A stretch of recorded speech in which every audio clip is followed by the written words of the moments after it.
Hi all, welcome to my channel thought digger. మీ అందరికీ thought digger ఛానల్కి స్వాగతం.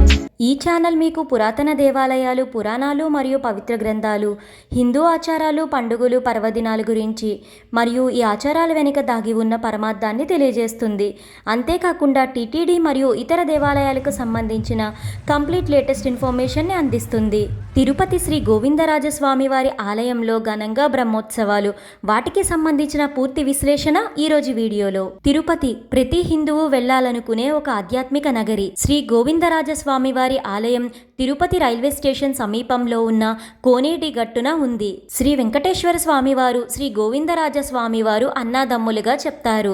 తమ్ముడు వివాహానికి అనగా శ్రీ వెంకటేశ్వర స్వామివారి వివాహానికి కుబేరుడు అప్పుగా ఇచ్చిన ధనాన్ని శ్రీ గోవిందరాజస్వామివారు కొలిచి అలిసిపోయి దిగువ తిరుపతిలో విశ్రాంతి తీసుకున్నట్లుగా చెప్తారు.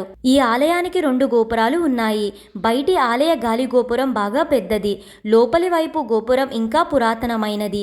రామాయణ భాగవత గాథల శిల్పాలతో గోపురం అందంగా ఉంటుంది. శ్రీ గోవిందరాజస్వామి వారు ఆదిశేషునిపై శయనించినట్లు ఉంటుంది. ఉత్తరం దిక్కున పాదాలు, దక్షిణం దిశలో శిరస్సు పెట్టుకొని శంఖచక్రాది ఆయుధాలతో చతుర్భుజుడై నాభి కమలంలో బ్రహ్మతో, తలపై కిరీటంతో, దివ్య ఆభరణాలతో ఉంటారు. శ్రీ గోవిందరాజస్వామి వారితో పాటు ఆండాలమ్మవారు కూడా ఇక్కడ పూజలను అందుకుంటారు. తిరుమలలోని శ్రీ వెంకటేశ్వర స్వామి వారి ఆలయం లాగానే శ్రీ గోవిందరాజస్వామి వారి ఆలయంలో కూడా వైగానస ఆగమ పద్ధతులే పాటిస్తారు. ప్రతి సంవత్సరం వైశాఖ మాసంలో శ్రీ గోవిందరాజస్వామి వారి బ్రహ్మోత్సవాలు అంగరంగ వైభవంగా నిర్వహిస్తారు. తిరుపతి శ్రీ గోవిందరాజస్వామి వారి వార్షిక బ్రహ్మోత్సవాలు మే 16 గురువారం నుంచి మే 24 శుక్రవారం వరకు వైభవంగా జరగనున్నాయి. మే 15వ తేదీ సాయంత్రం అంకురార్పణతో బ్రహ్మోత్సవాలు ప్రారంభం కానున్నాయి. ఈ బ్రహ్మోత్సవాల్లో ప్రతిరోజు ఉదయం 7 గంటల నుండి 9 గంటల వరకు మరియు రాత్రి 7 గంటల నుండి 9 గంటల వరకు వివిధ వాహన సేవలతో స్వామివారు భక్తులను కటాక్షిస్తారు. 2024 మే 16 గురువారం ఉదయం ధ్వజారోహణం ఘనంగా జరుగుతుంది. ఈ ధ్వజారోహణం ద్వారా దేవతలందరినీ ఈ బ్రహ్మోత్సవాలకు ఆహ్వానిస్తారు. మే 16 రాత్రి పెదశేష వాహనంపై భక్తులను కటాక్షిస్తారు స్వామివారు. మే 17 శుక్రవారం ఉదయం చిన్నశేష వాహనం, రాత్రి అంశవాహన సేవలను అందుకుంటారు. మే 18 శనివారం ఉదయం సింహవాహనం, రాత్రి ముత్యపు పందిరి వాహన సేవలను అందుకొని భక్తులను కటాక్షిస్తారు.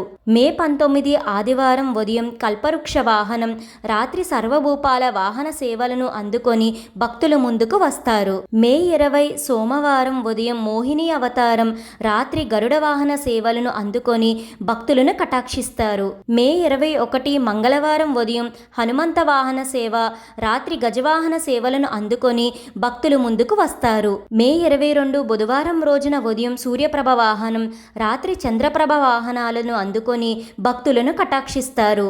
మే 23 ఉదయం రథోత్సవం అంగరంగ వైభవంగా జరగనుంది. ఈ రథోత్సవంలో విశేషంగా భక్తులు పాల్గొననున్నారు. అదే రోజు రాత్రి అశ్వవాహన సేవలను అందుకొని భక్తులను కటాక్షిస్తారు. మే 24 శుక్రవారం ఉదయం చక్రస్నానం, రాత్రి ధ్వజావరోహణం జరగనున్నాయి. ధ్వజావరోహణంతో బ్రహ్మోత్సవాలను ఘనంగా సమాప్తి చేస్తారు. ఇలా తిరుపతి శ్రీ గోవిందరాజస్వామి వారి వార్షిక బ్రహ్మోత్సవాలు మే 16 నుండి మే 24వ తేదీ వరకు అంగరంగ వైభవంగా జరగనున్నాయి. ఈ వీడియో మీకు ఎంతగానో ఉపయోగపడుతుందని అనుకుంటున్నాను. మీ సపోర్ట్ కోసం ఈ వీడియోని లైక్ చేసి షేర్ చేయండి. ఇలాంటి మరెన్నో వీడియోస్ కోసం థాట్ డిగ్గర్ ఛానల్ని సబ్స్క్రైబ్ చేసి అక్కడే ఉన్న బెల్ ఐకాన్ని క్లిక్ చేయండి. ఓం నమో నారాయణాయ. Thank you for watching.